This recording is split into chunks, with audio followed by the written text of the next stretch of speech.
But in a situation where you're having a GDP growth of minus 4-5%, and then we don't know how much of growth we'll have in the subsequent year, how does one look at top down and bottom up? So I'm just rephrasing that question because the top down approach doesn't look positive at all at this point in time.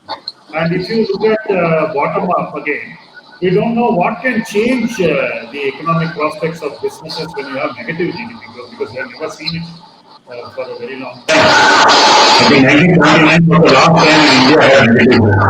How do you view that? Yes, sir. Yeah. So basically, what I found was that clearly there is a Fed has distorted everything. That is the reality. If the Fed had not distorted everything, we would have been in a different situation. So what the Fed has done is basically thrown $4 trillion. That is $4,000 billion.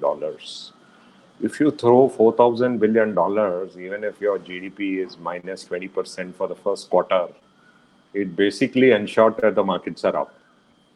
Now, did we kind of predict it? Yes, actually. Again, there was a phenomenal write-up called Bubble or Nothing, which again is free for people to read, and you can download it from an institute called Levy Forecasting. And it's written, incidentally, the research has been done by an IIT Madras guy. And if you read that, you will know that Fed had no choice. So they did it. And they caused this entire bull run to happen at a time when GDP is down. Now, that's one of the biggest risks for investors over the next 3 to 5 years or even next 10 years. Is this Fed has created this big money. Like yesterday, we were talking to one of the people in New York. So he was saying that the Fed balance sheet will touch $8.9 trillion next year. So which means $8,900 billion. So you can imagine when you have created a Fed balance sheet of $8,900 billion, that is the biggest cushion for the asset markets in the world. Now, what are the negative implications for that? I don't know actually.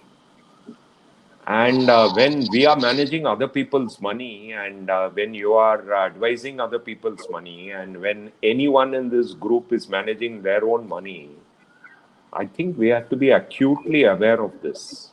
And if someone asks me what is the biggest risk in the next 10 years, I'll tell you it is what central banks have done in the last 12 years is the biggest risk because we don't know the negative repercussions.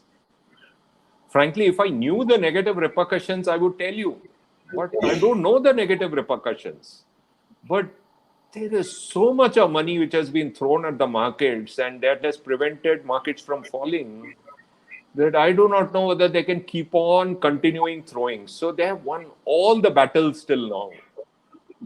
Fed has won every single battle till now. Will they ever lose the war? Will they ever at all lose the war? This is a question I don't know. And this is something that is going to be there.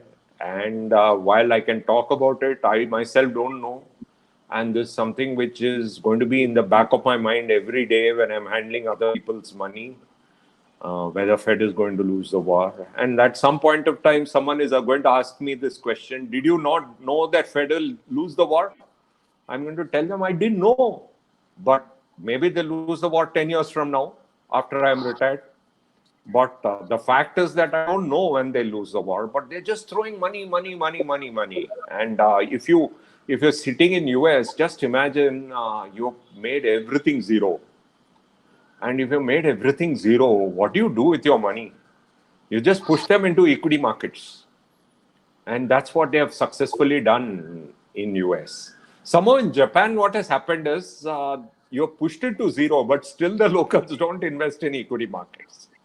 So what happens is because of that, I have a very positive attitude to Japanese equity.